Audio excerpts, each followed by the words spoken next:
రాత్రి దేవుని బిడ్డలారా, మన జీవితాన్ని పతనం చేసేవి, యేసయ్య నుంచి డైవర్ట్ చేసేవి చాలా ఉంటాయి. చూడండి, యవ్వనస్తుడు మంచి దేవునిలో కొనసాగుతున్నాడు.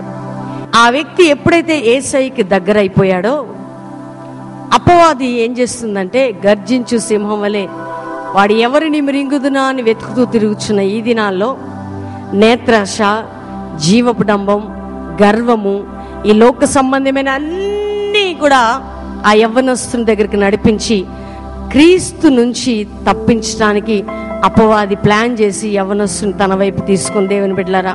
కానీ అతని ప్రార్థనా జీవితంలో చూడండి, అపవాది ఆ యొక్క యవ్వనస్తుని దగ్గరికి వచ్చినప్పుడు అతడు గట్టిగా దేవుని పట్టుకొని ఆ నేత్రాశని చూడండి, కొంతమందికి చూస్తే ఆశ కలిగిస్తుంది దేవుని బిడ్డలారా.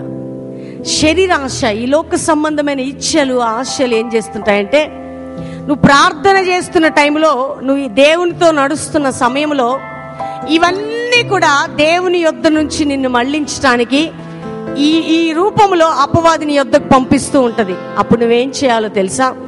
నీ ప్రార్థనా జీవితం మరింత పెంచినప్పుడే అవన్నీ పతనమైపోతాయి దేవుని బిడ్డలారా. నువ్వు ఇంకా దేవునికి దగ్గర సంబంధాన్ని కలిగి ఉన్నప్పుడు ఈ అపవాది రాజ్యాలన్నీ ఏమైపోతాయంటే, వాడు ఎన్ని బాణములు నీ యొద్దకు పంపించినా అవన్నీ కూడా పతనము చేయటానికి నీలో ఉన్న ప్రార్థనా శక్తి వాటిని ఎదుర్కోగలుగుతుంది దేవుని బిడ్డలారా. అందుకని ఈ రాత్రి ప్రభు పేరిట మీకు మనవి చేస్తున్నాను, ప్రార్థన అనేది ఒక యుద్ధ భూమి లాంటిది. యుద్ధము చేయటం మానితే సైనికుడు, శత్రు సైన్యము ఏ విధంగా ఆ దేశాన్ని, ఆ రాష్ట్రాన్ని, ఆ ప్రాంతాన్ని నాశనం చేస్తుందో, నువ్వెప్పుడు ప్రార్థన మానేస్తావో, ఎప్పుడు దేవునితో సంబంధాన్ని తెంచుకుంటావో, దేవునితో రిలేషన్ లేకుండా జీవిస్తూ ఉంటావో, ఆటోమేటిక్గా నీ జీవితంలో కలిగేది ఏంటంటే, శత్రువు నీ కుటుంబాన్ని, నీ జీవితాన్ని పతనం చేస్తుందనే సత్యాన్ని ఈరోజు దేవుడు మనతో మాట్లాడుతున్నాడు. చూడండి, బైబిల్ గ్రంథంలో మీకు అనేకుల గురించి నేను చెప్తూ వచ్చా. హన్నా గురించి చెప్పా, దాని తర్వాత దావీదు గురించి చెప్పా. చూడండి, దావీదు జీవితంలో కూడా శత్రు పోరాటం ఎదురైంది. కానీ శత్రువు ఎదురవుతున్న టైంలో అపవాది దావీదు దగ్గరికి కూడా ఆ టెంప్టేషన్ పంపినప్పుడు దావీదు ఏం చేశాడంటే ప్రార్థన చేశాడు. దేవుని బిడ్డలారా, ఏం చేశాడండి? అందరూ చెప్దాం, ఏం చేశాడు? చూడండి, తన యొక్క టెక్నిక్స్, తన యొక్క రాజ్యాన్ని, తన అధికారాన్ని, తనకున్నటువంటి హోదాని ఉపయోగించుకొని, పలుకుబడిని ఉపయోగించుకొని అన్నిటినీ సాధిద్దాములే అని చేయలేదు. కానీ అయ్యా, గొర్రెల కాపరి అయిన నన్ను రాజుగా చేసిన దేవుడవయ్యా నీవు, గొర్రెలని కాస్తున్న నన్ను, తోడేళ్లను జయించే, సింహములను చీల్చే శక్తినిచ్చిన దేవుడవు, ఈ శత్రువుని ఎదుర్కోవటానికి నాకు నీ పాదములు చాలయ్యా అని దావీదు దేవుని పాదములు పట్టుకున్నాడు. కాబట్టే తన రాజ్యము స్థిరపరచబడింది. దేవుని బిడ్డలారా, ఈ రాత్రి ఎందుకు ఈ మాటలు నేను ఇంత స్పెసిఫిక్గా స్పష్టంగా చెప్తున్నానంటే, మీరు ఉద్యోగాలని, వ్యాపారాలని ప్రొద్దున్న వెళ్ళి రాత్రి వచ్చి మీకు కలుగుతున్న టెంప్టేషన్ బట్టి, అయ్యో నేను శోధనలో పడిపోతున్నానండి, నాకు వస్తున్న సెల్ ఫోన్స్కి నేను ఎంత టెంప్ట్గా వద్దనుకున్నా టెంప్ట్ అవుతున్నానండి అని నువ్వు చెప్పడానికి కారణం ఏంటో తెలుసా? ఈ టెంప్టేషన్స్ అపవాదిని యొద్దకు పంపుతున్నప్పుడు ఈ టెంప్టేషన్స్ పై జయముని కలిగించేదే ప్రార్థనా శక్తి. దేవుని బిడ్డలారా, యవ్వన బిడ్డలారా, మీరు చాలా జాగ్రత్తగా ఉండాలి. ఎందుకంటే ప్రార్థన మాత్రమే మిమ్మల్ని ప్రొటెక్ట్ చేస్తుంది. మీపై అభిషేకం ఉండొచ్చు. చాలా మంది మాకు అనాయింటింగ్ కావాలండి. అనాయింటింగ్ నీలో నిలబడాలన్నా నీకు ప్రార్థనా జీవితం ఉండాలా? అభిషేకం నీలో స్థిరపడాలన్నా కూడా నీకు ప్రార్థనా జీవితం ఉండాలండి. బైబిల్లో ఎంతమంది ప్రవక్తలు లేరు దేవుని బిడ్డలారా? దేవుని యొక్క అభిషక్తులైన వారు ప్రార్థించారు, వారు శోధనలోకి వెళ్ళినప్పుడు ప్రార్థించారు. ఈ రాత్రి ఈ యొక్క మినిస్ట్రీ మెయిన్గా కొనసాగించబడేది ఏంటో తెలుసా దేవుని బిడ్డలారా? ప్రార్థననే ఆ ఫౌండేషన్లో రైజ్ అవుతుంది. కాబట్టి ఇప్పుడు మీరు బెల్లంపల్లి ఫోన్ చేయండి, ప్రేయర్స్ జరుగుతూనే ఉంటాయి. కంటిన్యూ ప్రార్థనలు నేను చేపిస్తున్నా. ఎందుకంటే ప్రార్థననే గోడ ఎప్పుడైతే మనం వేస్తుంటామో, ప్రార్థననే ప్రాకారాన్ని కడుతుంటామో, ఒక దిక్కు నుండి వస్తున్న శత్రువు 7 దిక్కుల నుంచి మన జీవితంలో పారిపోతాడు వాడు. ఎప్పుడైతే నువ్వు ప్రార్థన మానేస్తావో, ఎప్పుడైతే ప్రార్థన కొన్ని దినాలు చేసి అలా ఉండకూడదండి. బ్యాలెన్స్డ్ లైఫ్ ఉండాలి ప్రార్థనా జీవితం. చూడండి, సంతోషం కలిగినా ప్రభువుని ఆరాధించాలి, శ్రమ కలిగినా ప్రార్థన చేయాలి. అన్ని సమయాలలో దేవుణ్ణి తప్ప దేవుణ్ణి మనం ఆశ్రయించదు. దేవుని బిడ్డలారా, చూడండి, బైబిల్ గ్రంథంలో ఎస్తేరుకి ఒక సవాల్ వచ్చింది. ఎస్తేరు గ్రంథం 4వ అధ్యాయం 14వ వచనం నుంచి 15వ వచనం వరకు త్వరగా. నీవు ఈ సమయమందు ఏమీ మాట్లాడక మౌనముగానున్న ఎడల యూదులకు సహాయమును విడుదలయు మరి ఒక దిక్కు నుండి వచ్చును గాని నీవు నీ తండ్రి ఇంటి వారును నశించుదురు. నీవు ఈ సమయమును బట్టి రాజ్యమును వచ్చితివేమో ఆలోచించుకునమని చెప్పును అనెను. చదువు. అప్పుడు ఎస్తేరు మొర్దెకైతో మరలా ఇట్లా నేను నీవు పోయి షూషను నందు కనబడిన యూదులను అందరినీ సమాజ మందిరం నాకు సమకూర్చి నా నిమిత్తము ఉపవాసముండి 3 దినములు అన్నపానములు చేయకుండుడి. నేనును నా పనికత్తెలను కూడా ఉపవాసముందుము. ప్రార్థన చేద్దామా. ప్రవేశించుట న్యాయ వ్యతిరేక్తముగా నున్నను నేను రాజునద్దకు ప్రవేశించుచుందును. నేను నశించినా నశించదను. అటువలనే మొర్దెకై బయలుదేరి ఎస్తేరు తనకు ఆజ్ఞాపించిన అంతటి ప్రకారముగా జరిగించెను. చూడండి, బైబిల్ గ్రంథంలో చిన్నవారికి శోధనలు వచ్చాయండి, పెద్ద పెద్ద స్థానంలో ఉన్న వారికి కూడా పోరాటాలు వచ్చాయి. దావీదుకి పోరాటం వచ్చింది, ప్రార్థనతోనే జయించాడు. హన్నా జీవితంలో పోరాటం వచ్చింది, ప్రార్థనతోనే జయించింది. ఎస్తేరు జీవితంలో కూడా చూడండి, ఆమె పేదది, ఒక అనాముకురాలు, దేవుడు ఆమెని రాజుకి భార్యగా రాణిగా చేశాడు.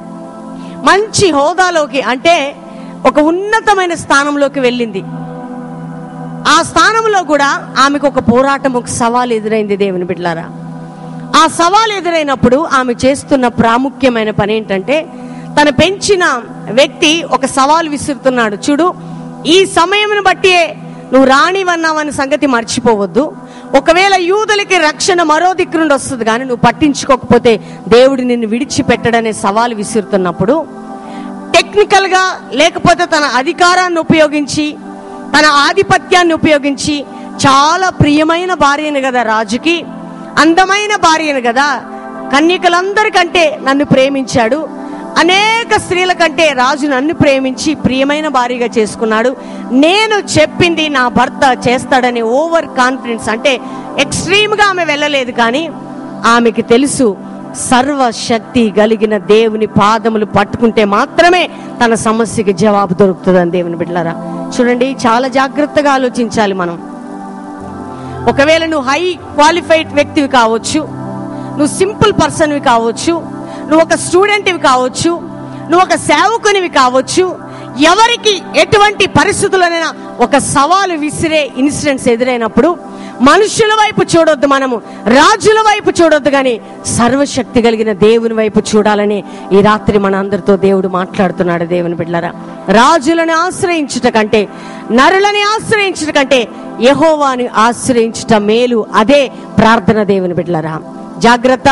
నీ ఉద్యోగాని కోసమని అధికారులను ఆశ్రయిస్తున్నావేమో, రాజులను ఆశ్రయిస్తున్నామేమో, నీ బంధువులని, నీ బిజినెస్ కొరకని, నీ ప్రియులని, నీ కుటుంబ సభ్యులని, ఎవరెవరి మీద నువ్వు ఆశ్రయం పెట్టుకుంటున్నావేమో, కానీ నరునని ఆశ్రయించేవాడు శాపగ్రస్తుడని బైబిల్ చెప్తుంది. దేవుని బిడ్డలారా, అందుకని ఈమె ఏం చేసిందో తెలుసా?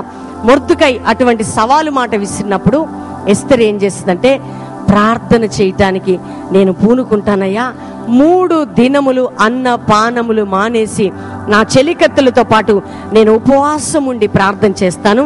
ప్రార్థన చేసి దేవుని యొద్ద నుండి జవాబు పొందుకున్నాక నేను నశించినా నశిస్తాను, కానీ నేను రాజు నొద్దకు వెళ్తాను అని చెప్పేసి తను ప్రార్థన చేయడానికి పూనుకుంది. దేవుని బిడ్డలారా, దాని తర్వాత ఆమె ఏమంటుందంటే, మొర్దెకైతో నీవు కూడా యూదులందరినీ కూడా సమాజ మందిరంలో సమకూర్చి నా గురించి ప్రార్థన చేయి, ఎందుకంటే నేను పూనుకునే పని అది గొప్ప పని అనేటువంటి మాట చెప్తుంది. దేవుని బిడ్డలారా, జాగ్రత్త.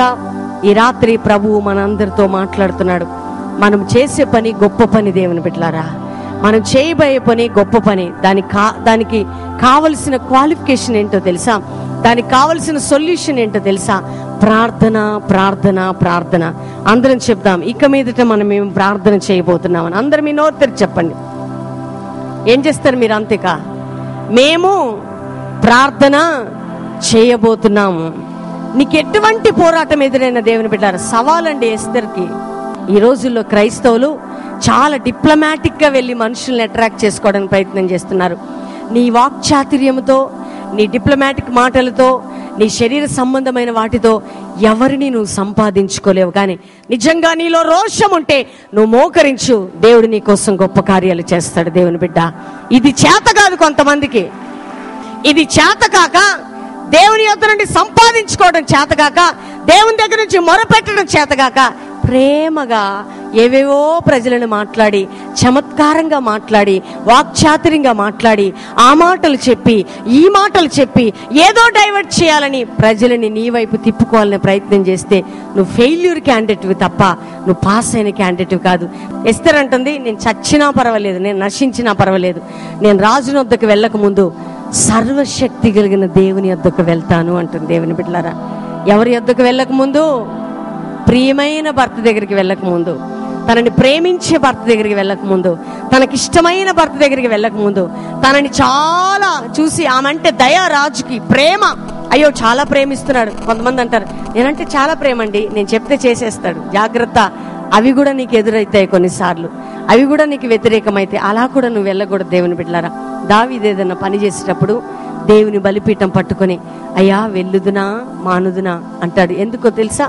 అంతగా దేవుణ్ణి ప్రేమిస్తున్నాడు దావీదు. దేవుని బిడ్డలారా, ఎస్తేరు రాణి స్థానంలో ఉంది. రాజు తలంచుకుంటే చాలా అధికారం ఉంటుంది, రాణి తలంచుకుంటే చాలా అధికారం ఉంటుంది. కానీ అధికారాన్ని ఉపయోగించుకోలేదు. కానీ సర్వశక్తి కలిగిన దేవుని అధికారాన్ని భూమి మీదకి తెచ్చి తన ప్రజలకు న్యాయం చేయటానికి ప్రార్థననే పోరాటం ప్రారంభించింది ఎస్తేరు రాణి. మీరేం ప్రారంభిస్తున్నారు ఈ దినం నుంచి? దేవుని బిడ్డలారా, నీ భర్త విషయంలో విసిగిపోయావా? నీ పిల్లల విషయంలో విసిగిపోయావా? నీ సంఘం విషయంలో సేవకుడా విసిగిపోయావా? నీ కుటుంబం విషయంలో విసిగిపోయావా? ప్రజల విషయంలో విసిగిపోయావా?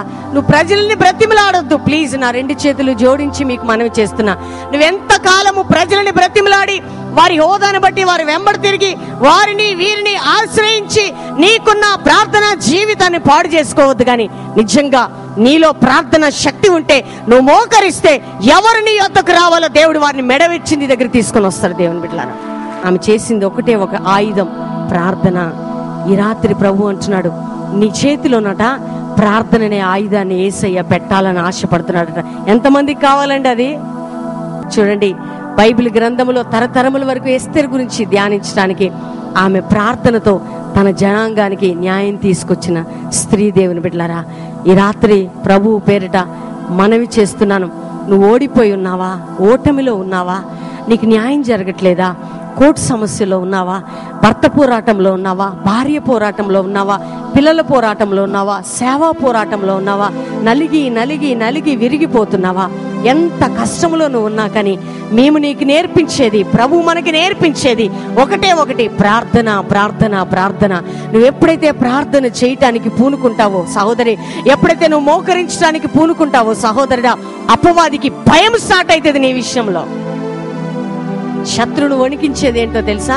నువ్వు మోకరించినప్పుడు, దేవుని పాదములు పట్టుకున్నప్పుడు వాడు ఏమీ చేయలేక వాడు జుట్టు పీక్కుంటాడండి. నువ్వు ప్రార్థన చేయటం ప్రారంభించినప్పుడు వాడు ఏమీ చేయలేక నలిగిపోతుంటాడు. ఎందుకంటే నీ ప్రార్థన ఆపటానికి నీ జీవితంలోకి శరీరాశలు వస్తాయి, నేత్రాశలు వస్తాయి, జీవపుడంబములు వస్తాయి, ఈ లోక సంబంధమైనది వస్తుంది. నీ ప్రార్థన క్రమాన్ని పాడు చేసే చాలా టెంప్టేషన్స్ నీకు వస్తాయి. కానీ యేసయ్య అట్లా నిలబడి నీతో మాట్లాడుతుంటాడు, నాతో గడపవా నా ప్రియ కుమారుడా, నాతో గడుపు నా ప్రియ కుమార్తె, మీరు నా యొద్దకు రండి, నేను మీ యొద్దకు వస్తా అంటాడు. చూడండి, యాకోబు రాసిన పత్రికలో మీరు అపవాదిని ఎదిరించాలంటే మనం దేవునికి లోబడి ఉన్నప్పుడు, అప్పుడు అపవాదిని ఎదిరిస్తే అప్పుడు అపవాది మన యొద్ద నుండి పారిపోతాడు. దేవుని బిడ్డలారా, ఈ రాత్రి పరిశుద్ధాత్మ దేవుడు నీతో మాట్లాడుతున్నాడు. నిమిషాలు ప్రార్థన చేస్తే చాలదు, కొన్ని దినాలు ప్రార్థన చేస్తే చాలదు. ఇప్పుడు చూడండి, మేము 40 దినాలు ఉపవాసం ఉన్నాం కదా, ఇక సరిపెట్టుకుంటాములే అని కాదు. దేవుని బిడ్డలారా, ఈ 40 దినాల కంటే మరి ఎక్కువ ప్రార్థన చేయటానికి దేవుడు మాతో మీతో మనందరితో పరిశుద్ధాత్మ దేవుడు మాట్లాడుతున్నాడు ఈ రాత్రి. అందుకని బైబిల్ గ్రంథంలో ఎస్తేర్ బలమైన ప్రార్థన చేసిన స్త్రీ అండి. హన్నా బలమైన ప్రార్థన చేసిన స్త్రీ.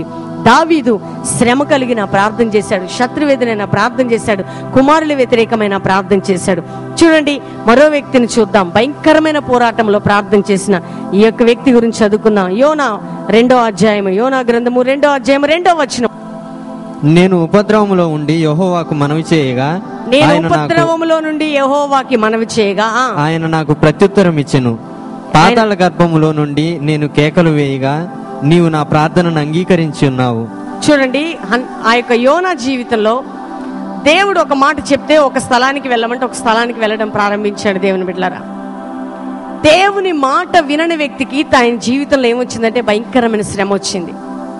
దేవుడు ఆజ్ఞాపించి యోనాని చేప మృంగినట్లుగా చేస్తే, ఇక చేప కడుపులోకి వెళ్తే ఎలా ఉంటుందండి? మీరు చేపలు గడుగుతుంటేనే భయంకరంగా ఉంటుంది. చేప కడుపులోకి వెళ్ళి ఇక అప్పుడు మొర్ర పెడుతున్నాడు యోనా అండి. మనలాంటోడే యోనా. శ్రమ వచ్చినప్పుడు ఇక ప్రార్థన చేయడం ప్రారంభిస్తున్నాడు. ఆ కడుపులోకి వెళ్ళి ఏమని ప్రార్థన చేస్తున్నాడు చదవండి త్వరగా, 2వ వచనం. నేను ఉపద్రవములో నుంచి యెహోవాకు మనవి చేయగా, యెహోవాకి మనవి చేయగా ఆయన నాకు ప్రత్యుత్తరం ఇచ్చెను. ఆయన నాకు ప్రత్యుత్తరం ఇచ్చెను. ఎక్కడి నుంచి మనం మనవి చేయగా ప్రత్యుత్తరం ఇస్తాడండి దేవుడు? ఉపద్రవాల్లో నుంచి మనవి చేసినప్పుడట, భయంకరమైన శోధనలో నుంచి మొరపెట్టినప్పుడట. నీకు శోధన కలిగినప్పుడు మొరపెట్టలేకపోతున్నావా? యోనా అండి చేప కడుపులో నుంచి అయ్యా అని మొరపెడుతుంటాడు, అగాధములో నుంచి మొరపెడుతుంటాడు, శ్రమలో నుంచి మొరపెడుతుంటాడు, భయంకరమైన పోరాటంలో నుంచి తండ్రి అని మొరపెడుతుంటేనట దేవుడు ప్రత్యుత్తరం ఇస్తున్నాడట. ప్రియ దేవుని బిడ్డ, ఒకవేళ నువ్వు ఆత్మీయంగా తొలగిపోయిన స్థితిలో ఉన్నావా? శారీరకంగా పతనమైపోయిన స్థితిలో ఉన్నావా? నీ జీవితం బలహీనమైన స్థితిలో ఉందా? అయితే నువ్వు ప్రార్థన, నేను ఎట్లాగా పాపంలో ఉండిపోయాను, నేను పోరాటంలో ఉండిపోయాను, నేను ప్రార్థన చేయలేను అని అనుకుంటున్నావా? కానీ రాత్రి నువ్వున్న పోరాటంలోనే యోనా తప్పిపోయినప్పటికీ, యోనా దేవుని మాటను ధిక్కరించినప్పటికీ, ఆయనకి శ్రమ వచ్చినప్పుడు, వ్యతిరేకత వచ్చినప్పుడు తన తప్పును తాను తెలుసుకొని ఆ చేప కడుపులోంచి మొరపెట్టినప్పుడు దేవాతి దేవుడు ఆలకిస్తున్నాడంట. దేవుని బిడ్డలారా, ఒకవేళ పాపానికి బానిస అయిపోయి నువ్వు దేవుని మాటను ధిక్కరించి, దేవునికి వ్యతిరేకమైపోయి, దేవుని మాటని కాదని నీ త్రోవను వెళ్తూ ఇప్పుడు శ్రమ కలిగితే నేను మొరపెడితే దేవుడు ఆలకిస్తాడా అనుకుంటున్నావా?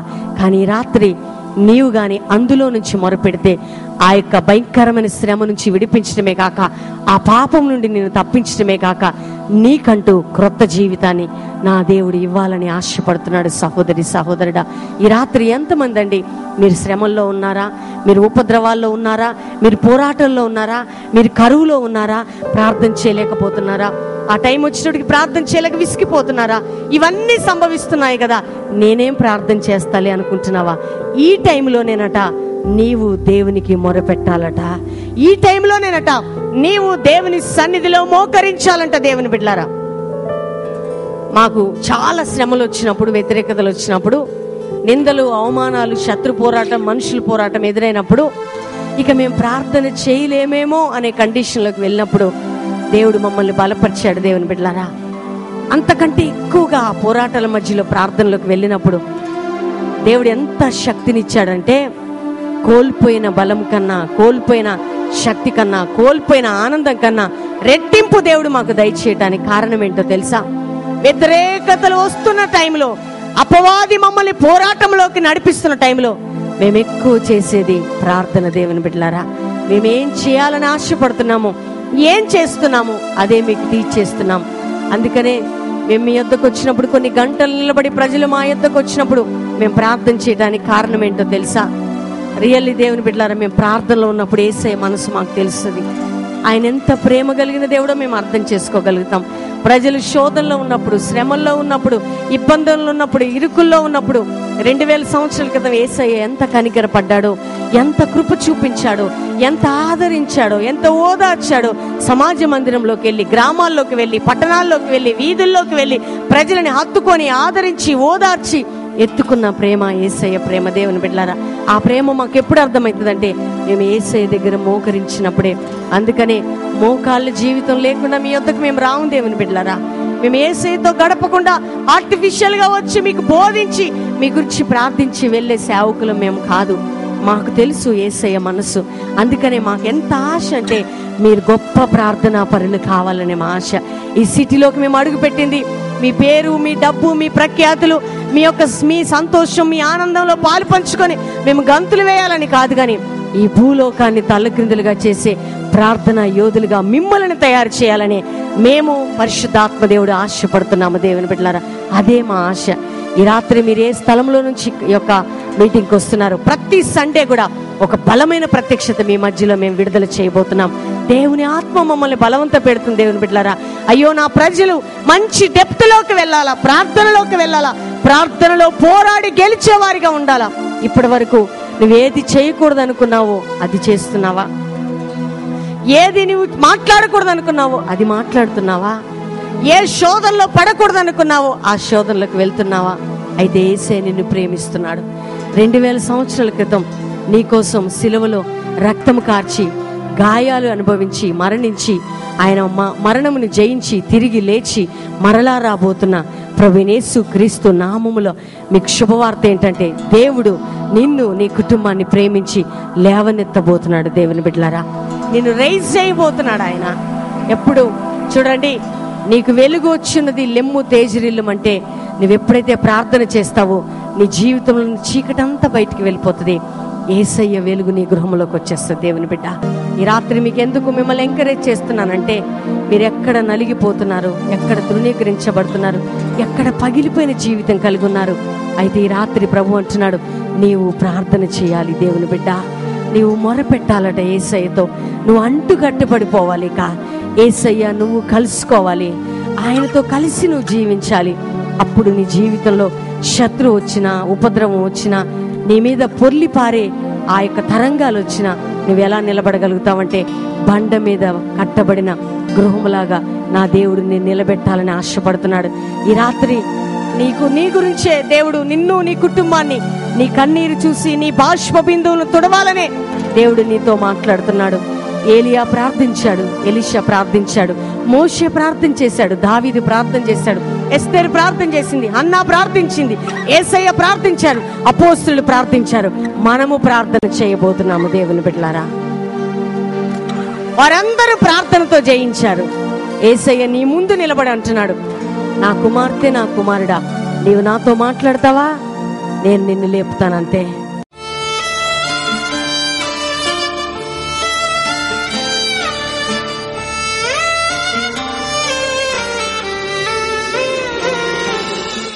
ఒక 1 వీక్ ముందు మా తాత చాలా సిక్ అయిపోయిండే. ఒక 1 డే లేకపోతే 2 డేలో మీరు చనిపోతారని చెప్పారు. ఎందుకంటే రైట్ సైడ్ మొత్తం ప్యారలైజ్డ్ అయిపోయినారు, ఇంకా కోమాలో కూడా ఉండే. అయితే సిచ్యువేషన్ చాలా క్రిటికల్గా ఉండే. అయితే డాక్టర్ అన్నారు ఒక 2 డేస్లో చనిపోతారని చెప్పారు.